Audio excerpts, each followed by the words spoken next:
Good day, sir. My name is Maiko R. Kaipang. My name is Ruiz Kaipang. We are from Section S2G. And in this video, we are going to perform the shift to shore communication. And I am the shift. And I am the shore. Port Control Delta. Port Control Delta. This is Motor Vessel Sunny. Do you read me? Over. Sunny, this is Port Control Delta. I read you excellent. Thank you. Change to channel 12. Over. Port Control Delta. Changing channel 1, 2. Over. Motor Vessel Sunny, this is Port Control.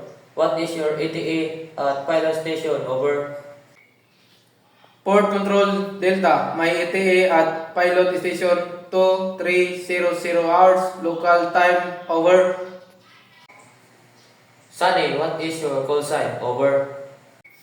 Port Control Delta. This is Motor Vessel Sunny. My call sign is Foxtrot India Tango Alpha Oscar. Over.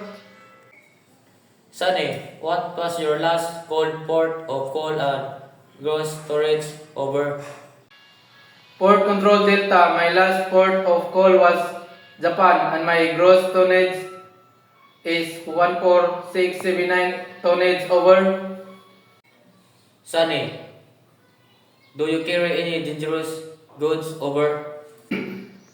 Port Control Delta. I do not carry any dangerous goods. My cargo is steel products. Over.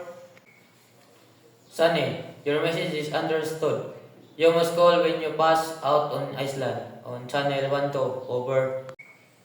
Port Control Delta. We call when sea posts are on island or channel 1, 2. Over.